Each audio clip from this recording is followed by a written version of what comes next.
Hey, everybody, I'm Alex Hayes, your host at the Alex Hayes Podcast. Today, joining me is my special guest, John Scholl. He is with Granite Mountain Tax Service. He is an enrolled agent for small business and residential clients.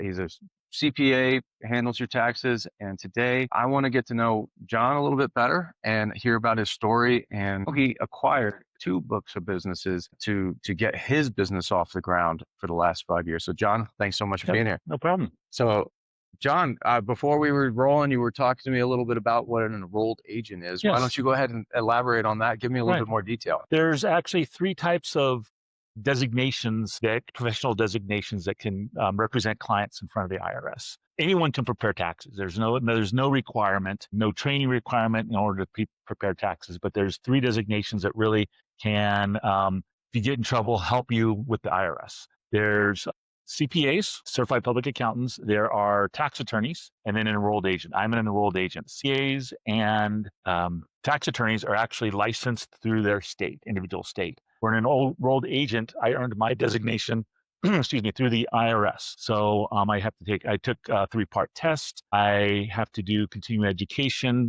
24 hours every year. And then there's also what's called Circular 230, which outlines the ethics that enrolled agents are supposed to follow when it comes to the preparation of taxes. So I specialize in tax preparation, where the other designations, CPAs and tax attorneys, they do other things as well. So I'm a tax prep specialist. Awesome. Talk to me. How did you get to become a tax prep specialist? Talk to us a little bit about your genesis story here, about how you come to the position you're at today. Yeah. So I'm actually a third generation tax preparer. I grew up, my grandfather was a captain in the San Diego Fire Department. And he and his brother, who was a chemistry teacher, and I'll get back to that in just a second, became tax preparers. So then he did like 90% of the firefighters in the San Diego Fire Department. We lived with them growing up. We lived with them, and they babysat me. So I was intimately involved. I did a lot of folding of papers and stuffing envelopes, that kind of thing, to help out. And then he sold his business to my mom and my aunt. And then my mom retired, and my aunt is still doing my grandfather's business in San Diego. So then I got a degree in chemistry, was a chemist for 5 years, became a chemistry teacher like my great uncle. That was in California, moved out here to Prescott. I worked for Chino Valley Schools as a chemistry teacher at the Chino Valley High School. And then I became a school administrator. I was an assistant principal. And then as assistant principal, we went on to a 4-day work week. And so I had Fridays and Saturdays off. And one of my former students, her dad was an enrolled agent. And I was looking for something just to do, a side gig to earn some extra money. I kind of knew the tax business a little bit, approached him and said, "Hey, do you have something that I can help you with?" He said, "Absolutely." So I started at the ground floor doing what's called a checker. So after he prepared the return, I'd go through, make sure there wasn't any transcription errors or anything that was missed. And then that was 16 years ago. And then gradually I became a preparer. And this was all side job until this past year, and became a preparer. 5 years ago, I opened up my own business, Granite Mountain Taxes. I did contract preparation for a couple other preparers, including him. And then this past 2024, I retired as a school superintendent and went full bore into tax prep and my role as an enrolled agent. And I've been doing it for quite a while. My business originated 5 years ago, but it wasn't until this past year when I acquired the 2 books of business that I really ramped up. We probably increased by 1.5 times the number of returns that we did. Oh wow, that's quite a story. Like, so you had your exposure when you were younger, and then you had a career as a school administrator, and then you started your entrepreneurship journey 5 years ago, and looking at it like maybe the next chapter of your life. So let's talk a little bit about what do you think being a school administrator helped you with to prepare you for entrepreneurship in your current position now as a business owner? As a school administrator, you tend to work with people that are not necessarily happy. I say that kind of jokingly because it's a fantastic position. I loved it. I had a great time. I really enjoyed seeing the success of students. That was really what goal was shaking their hand as they're crossing the stage at graduation. That was fantastic. You're a problem solver. And those problems tend to be when people are under stress. The kids might have done something, the kid did something. And so you learn those skills on how to alleviate that stress. When people are doing taxes, it's amazing what kind of stress that they feel, even though nothing may be wrong. It's so intimidating. And so I've learned how to really kind of, I guess, bring them off the ledge a little bit. I have clients that get physically ill thinking about taxes. And so, my job is to make their tax preparation as seamless, as stress-free as possible. That's how I see my job there. Also, part of my journey as a school administrator, I was the business manager. So I managed, a $20 million budget and things like that. And so it really exposed me to accounting, which was important, and those aspects. And so I think those are the two big things: how to work with people under stress, that are under stress, and the fiscal part. That's great. That's awesome to see. Like, there's no time that's wasted in leadership and passion and mission, like all that stuff. You can draw on your previous experience in moving it forward. So I think that's awesome that there's so much overlap there, and how you related the experience, not just the technical. Right. So it's about creating an experience for your customers. Let's talk a little bit more about your position as an enrolled agent. Like, have you ever gone to fight with the IRS in court, or represented somebody that needed help in that capacity and that stressful of a situation? I haven't had to talk to the IRS directly. I have a fair number of clients that I call them nastygrams. Get the letter from the IRS, right? You see that IRS return address, and you instantly your stress level increases. So I have worked with quite a few clients that mostly through mail stuff, and so we'll write a letter. There might have been a mistake on a prior tax return. Knock on wood, I haven't had any mistakes on my returns that have come back. So I've helped them through that. If it does get serious, I do have some resources that I include in my service, that outside resources that we can tap into, people that have had that experience directly with the IRS. And so even though I've been doing taxes for 16 years, I'm still learning all the time. And that's going to be the next step, is representation. And really, representation is its own sub-industry within the tax prep industry. How are you navigating the current political system and current IRS? I mean, you could say that it's a little bit of a crapshoot. Like, it's been turned upside down with our current administration, like, for, whether or not you agree with it, disagree with it, your job is to navigate it. Yeah. How are you approaching this situation, right, and how are you adapting to changes, and what are you implementing that are helping you to continue to move forward and be proactive instead of reactive to changes in this system? And to your point, it was just this week that they had the third or fourth IRS commissioner since January, right? I saw that. Yeah, I saw that. So, right. Yeah. So they've also had a significant number of, not layoffs, but as part of the whole cutting back on the federal workforce, they offered quite a few buyouts, I guess would be the best way to put it. And I think for me, the most important thing is the continuing education. For example, I belong to the National Association of Enrolled Agents. There's an Arizona chapter, the Arizona Society of Enrolled Agents. We just had a conference that I attended, and these conversations that we're talking about happened, where we were talking about what's happening at the IRS. The one big beautiful bill, the OBBB is Yep. how we're referring to it. What kind of changes occurred on there. And also there was some, I won't say promises, we'll say campaign promises, because those aren't necessarily solid promises, about Social Security and some other things. Did those actually happen? And if they did, what does it mean? There was no changes to Social Security taxation. And a lot of people are asking me, hey, is my Social Security taxable now? Well, yeah, no changes. So there's all that, I think, is part of keeping up with the industry's changes through continuing education.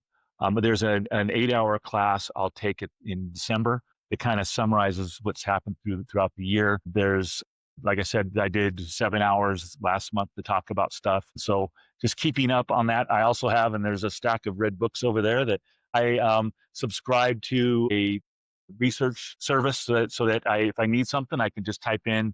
Today it was inherited IRAs, and the documents came up about how to address inherited IRAs. So I have that resource, and it's just I would say continuously learning because the industry is continuously changing. Every year things change. And a lot of times, I don't think this year as much, they will change things in December that impacted the whole prior year. And so it's important to keep up on stuff. You just can't sit in a vacuum and be effective at being a tax. Yeah, absolutely. And on that similar vein, talk to me how you see AI affecting your industry as either a tool or different force that is available to you. Like, how are you seeing AI play into the CPA world now? So I've thought about this quite a bit, and one thing about my job that I do, there's TurboTax. That's most people do not need an enrolled agent or a CPA to do their taxes. There's TurboTax. There used to be the direct file, which is going away, which was a free thing on the IRS website. I know my software, which is called Drake, they have a $15 option that I can refer people to, and they'll do your taxes and state taxes. There's a lot of either free or low cost options for most tax preparers. People I work with, I think would be difficult to address their needs for a couple reasons. Because TurboTax really is AI tax prep. It asks you a question, you answer it, it sends you off to somewhere else. Two things that I think will keep a one-to-one or a face-to-face interaction. One is there's a lot of people not ready for that automated service. Many of the clients I work with are older. A lot of them are retired. They want to see somebody, even though I say, hey, you can just drop off your tax returns. No, I want to get together. I want to talk to you. And they like that interaction. The other is there's a lot of my clients have small businesses, have rentals, may have other businesses that feed into their personal tax return. And it would be difficult for them to utilize AI because I think eventually AI could do their taxes for them, but I don't think it's going to be anytime soon. On my side, on my end, I really think that on the prep side, it will get to the point, and it hasn't really yet, but it could get to the point where I'd like to see where I could just talk to my machine and instead of having to type everything in, to be honest. Yeah, absolutely. And so, I think that there is a place for it. And again, most people don't need my services. Some people who don't need my services want it just because they don't want to deal. Again, it's the stress, taxes. I don't want to deal with it. Here's my stuff. You tell me what I need to do. So that one-to-one interaction, I think, will always be there. How I prepare my taxes is going to be different. For example, I remember when I was with my grandfather, I remember him filling out bowl sheets. He put them on his front porch. A company, Tax Corporation of America, would send a courier, pick up this big pile of paper, feed it into a computer, come back the next day with all the forms filled out. Oh, wow. That's, that was in the early 70s, how taxes were done, in the mid 70s. Wow. So, it's changed a lot since then. I have a tax prep program. I've done taxes all over the country, traveling and things like that. I can do it on my laptop. And, I have a portal, people upload stuff. We try to keep as paper free as possible. I have no paper files of stuff. And so it's changed significantly, and it's going to change significantly in the next 10, 15 years. But I think there'll always be a place for a person when it comes to preparing taxes, just because that personal interaction. Yeah, I agree. I think that's 100% spot on. I think AI is a tool for people to use, but it's going to be super hard to replace a human interaction. Mm-hmm. It's hard to replace the human because no matter how comfortable we get with technology, I don't think that it can ever replace a relationship. It can only mimic. And thanks for bringing up that relationship. I tell people, a couple things. If you are comfortable with your tax preparer, stay with them. Don't change just for the sake of changing. But the relationship that I have with my clients, I know more about them than their doctor typically. When there's medical issues, I know about it because I see the receipts, right? And I know about their financial information. I know a lot about people, and it's a very intimate relationship that doesn't happen with most service providers. And it's interesting what people will share during those times as well. And I have a client now going through a divorce, and she's in my office crying, and I'm trying to support her and things like that. And so it is a very intimate, different relationship than most people have. Yeah, absolutely. Yeah. Yeah, you kind of you literally follow the money. Exactly. So you see where everything goes. So let's turn our attention just real quick. Let's go back to your acquisition Uh-huh. journey, because I think that's fascinating that you have not Mhm. only acquired one but two businesses, Mhm. books of businesses. Mhm. Talk to us about that process. Like, Okay. what did you like about it? What did you not like about it? And maybe get some personal experience here and so to help with our audience. Mhm. So one of the books of business was with the gentleman I started working with for 16 years. For the 23 tax season, I bought 100 of his clients. And then this past year, I bought another 350 of his clients.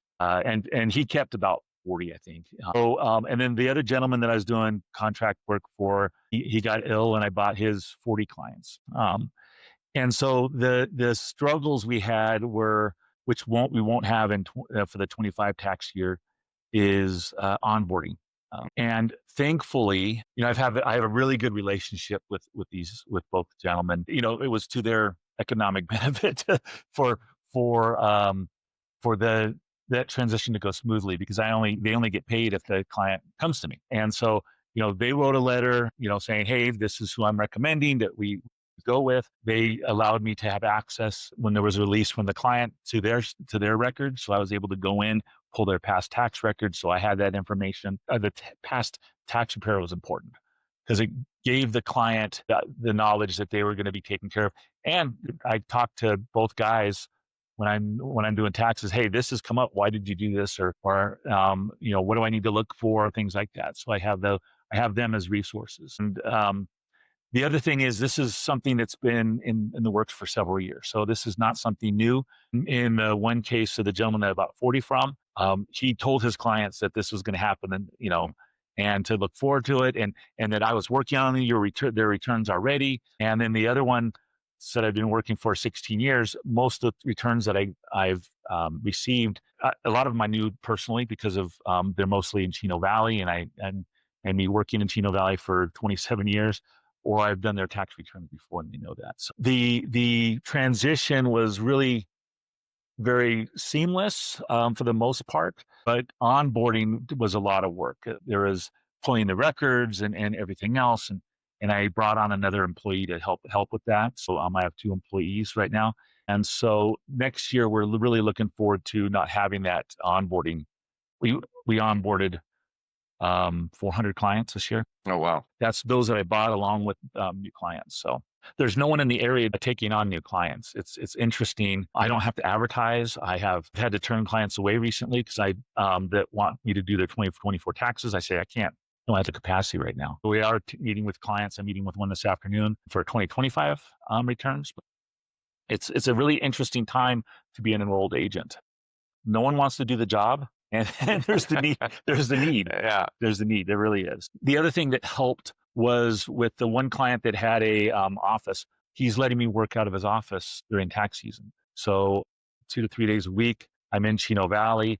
These clients are familiar with the location, so that kind of made them feel a little better. Also, that transition was going to still be there. They can go to the same place. It's going to happen in 25 as well for the 25 tax season in spring of 26. I'm going to be working out of that office part-time. And that, I think, eased people's minds and kept them going with us. And again, the fact that there's no one that they can go to. I probably know of 3 to 4 tax preparers in the area that retired and just didn't have anyone to give their clients to. So supply of qualified CPAs is being reduced here. So demand is increasing, but your capacity isn't, essentially. So like Right. you're only so much of you to go around. Right. You said that this was in the works for a while with the first gentleman that you worked with. Go back to that first conversation of like, hey, I would like to take your business after Right. you're done. Like, what was that conversation like, and how did you approach it? Like how do you approach somebody like that? Well, and I had a unique relationship or a situation. He's all, when do you want to take over my business? I was school superintendent. I had there's some things I was working on, and I had a timeline when I wanted to leave. My wife also was a school administrator in a different school district. We wanted to leave at the same time. So I had a definite timeline of I was going to retire in June of 24, which is when it happened. And he wanted to be a little earlier than that. I just didn't have the ability to take it on. When he first approached me, probably 5 years ago, right after I started my business. And so he just hung in there. In 23, tax year 23, I took on 100 of his clients. And then for tax year 24, I took on the rest. So the timing just really worked out. And so it wasn't me really approaching him. It was him approaching me when I was going to be ready. And he tried to do it a little earlier, did some things, and it just didn't work out for him. Well, the timing was ultimately, the timing worked out for both. Actually, for both gentlemen and me, the timing couldn't have been any better. But it sounds like you were there and you already had that trust built up over a decade of working together. And so you were capable, competent, and available soon. And that maybe sparked in the conversation, hey, like, I think John's the guy. Yeah. And we were joking about it for 10 years prior to that. It wasn't just a last second thing. It was something that it had been kind of informally in the works for many, many years. Yeah. Talk to me a little bit about how awkward the conversation is when you have to talk price. Like, how did you guys go through that negotiation process after working together for so long and having that real relationship with each other? How then do you turn and start talking brass tacks? So when, at least in the tax prep business, there's kind of a standard amount that you pay. There's not like a specific number. It's not like I said, hey, I'm going to pay you $100 a client. That's not how it worked. There's two components to it. It's a percentage of the income or of what they pay for the tax prep, and then over a specific number of years. So it's easy. It's 1/3 of what I bring in from that client over 3 years, and that's a pretty standard amount for. It's usually 1 to 1.5 times the income that client makes annually. So it was it's 33% of the revenue for 3 years is what I paid in. Awesome. So basically, just look at that in a different way. It is a baked in owner finance situation where the cash flow from your client, the book of business, pays for the acquisition. And so it's a seamless process there. So you didn't have to raise any cash or anything like that, or down payments or nothing. It was all pure owner finance in that way. Yeah, and and like I said, that's fairly typical for the tax prep business. And the nice thing is that the client doesn't come over. I don't make any money, but I don't have to pay anything to this person. So I would say the first year, I bought 100 clients, and we had about 60% come over, so 60%. This year, it was a little bit higher. We probably had 75% of the clients that were on his book of business come over. It was a fair number, and it was enough for us. And so it worked out pretty well. Yeah. Awesome. I love that. I love that you guys came to an accord in a way that it made sense for both parties, right? Like, you took your risk off the table by only paying for the cash flow that he helped you generate.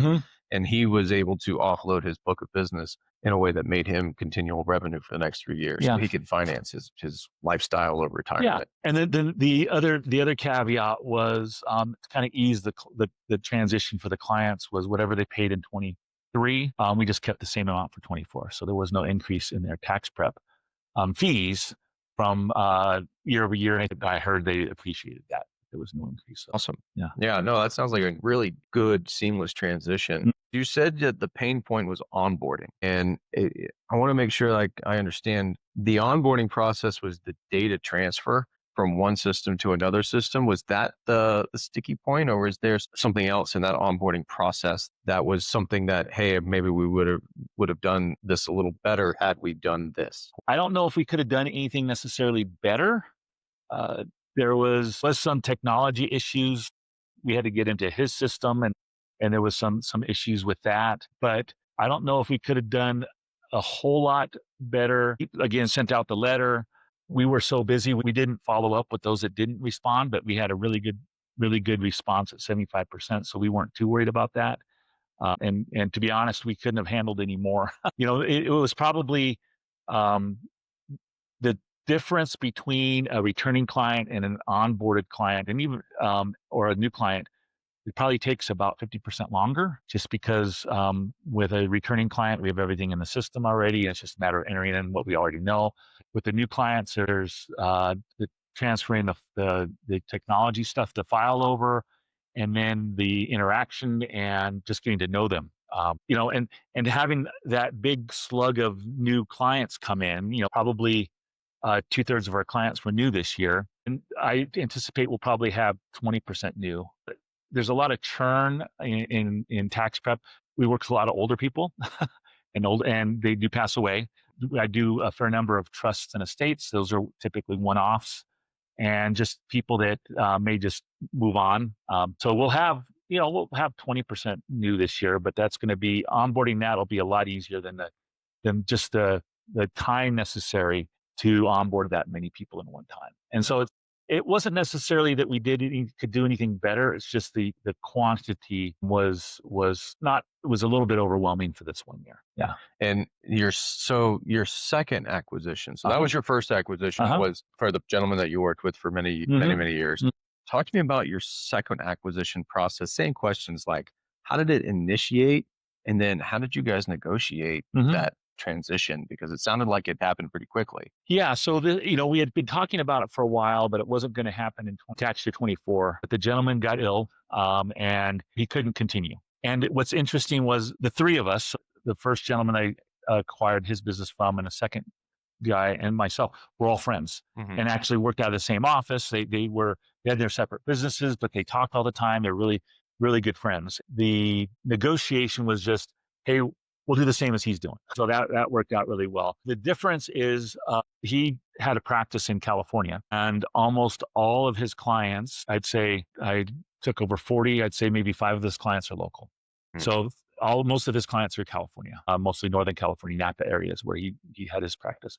So there was a lot less interaction personal wise, a lot over email, phone calls, things like that. His clientele were a little bit higher incomes just because it's California and things like that. So they had a little bit different situations as far as the complexity of the tax return. So, but again, I had been working on most of the tax returns that I got. I had touched at one time in the past. So that was very, very helpful because they were some complicated returns that I had some prior knowledge about. So that transition was pretty easy. And it's nice because I'm going to see that gentleman today. I saw him earlier this week and there's some questions I've had and I said, hey, can you give them a call? And he'll call them and take care of them and smooth things over. Not that things are rough, to try to get things going. And the keeping that relationship with these guys, I think has been number one in the success of the transition. And again, I had personal relationships with them before the purchasing their business, and that's not the case for most other tax preparers that end up purchasing books of business, but it's definitely helped in my case. So it sounds like being a CPA, as we've already talked about, is super relational. And when your business is built around a relationship with the client, when you pass off that client, it doesn't sound like you can just disappear as the seller, right? When you're selling that business, it sounds like you've been able to keep them enough in the business to be able to help bridge that relationship over. You could look at it as probably saying it's part of their compensation package, is like them helping you with the relationships and bringing those relationships to you and making you that authority figure. Right. Does that sound accurate? Yeah, and I think that's the key. And also it's to their economic benefit because they want those clients to come over because they don't get paid otherwise.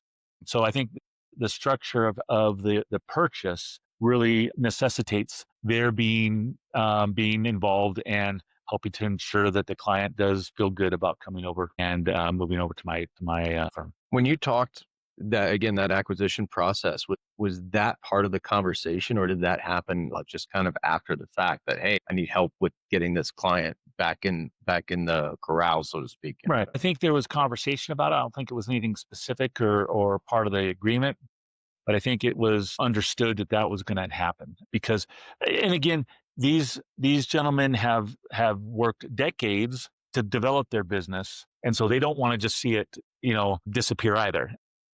There's the economic drive for them. Also, it's the pride of having this business built and continuing in some manner. They're invested both financially and emotionally in their businesses, and that's one reason they care about their clients. I know the one smaller book of business I bought, most of his clients have been personal friends for many years, and so that he wants to make sure his friends are taken care of. Oh, that's awesome. Yeah, That's awesome. When you actually acquired the business, because you're all friends, did you guys just say, hey, verbally, this is how we're going to do it? Here's a handshake, or did you guys memorialize it in a contract that has terms and conditions? there's been the attempt to put it in writing, but it's just the handshake agreement. That's Is awesome. what we have. Yeah, That's awesome that Yeah. there's that much trust amongst you guys that you could have a handshake agreement knowing that your word is good. So let's talk a little bit about where you want this business to go and whether or not you want to have a legacy business, maybe pass this on to your kids, or are you looking to next 10 years or so to sell to somebody else?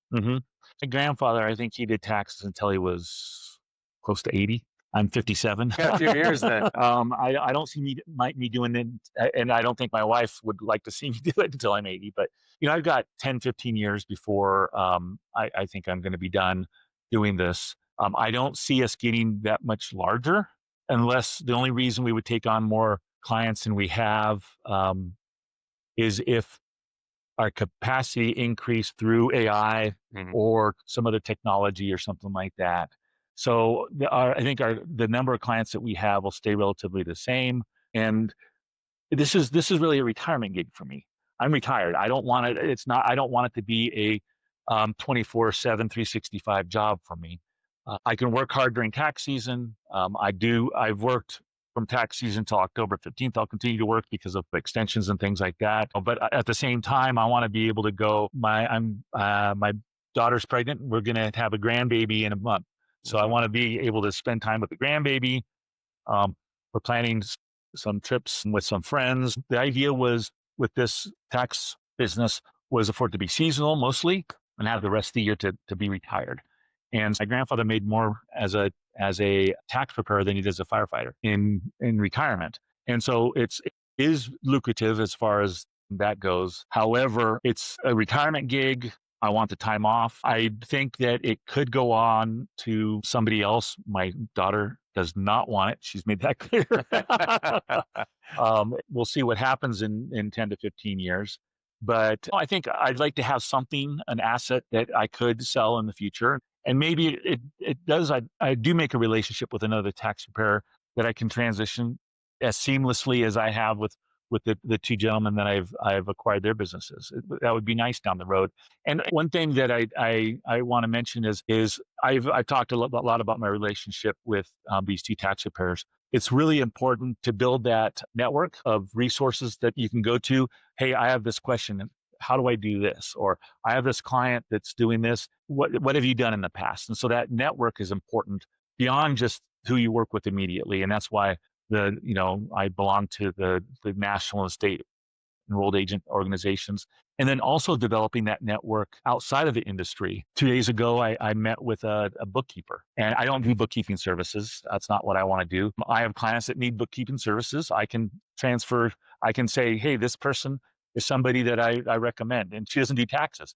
Her clients need tax services. They can come to me. I think we both, you reached out because you're a member of the chamber, I believe. Yep. The Prescott Chamber of Commerce. And I'm Prescott Chamber of Commerce, a Better Business Bureau. So there's those in industries and out of industry network that I think is important to develop. And then there might be somebody that I know that, hey, I'm interested in being a tax preparer. Can you help me out? And absolutely. Hey, do you want to buy my business? So, I do get calls, and it's been weird. I've gotten quite a few lately from brokers wondering if I want to sell my business. And so there is that. But I think ultimately it would be nice if it was somebody I knew and I had that same transition and feeling that I have with the two businesses that I purchased. I could see that absolutely. That you want to make sure that if you pass your business to somebody, that they're going to take care of your clients, Right. just like you're taking care of your friends' clients, Right? Right. It's all more or less in network, in family. Like that's important, right? Especially high touch, high relationship businesses. So yeah, I think that's great. I think that's awesome. And with that, I want to ask you, Give you like the final word here as we're wrapping up, landing this plane. What is one piece of entrepreneurial wisdom and advice you want to leave to the next generation of business owners? I would say never stop learning. I am an educator or was an educator. I think that's so that, especially in my industry, things change so much.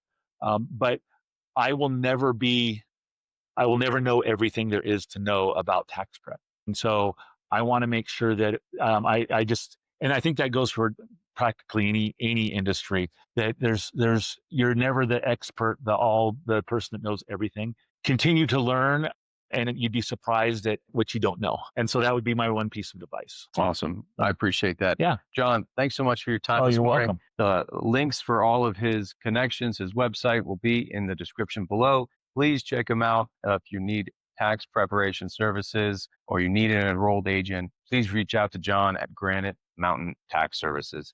So with that, say thanks very much, everybody. Thank you.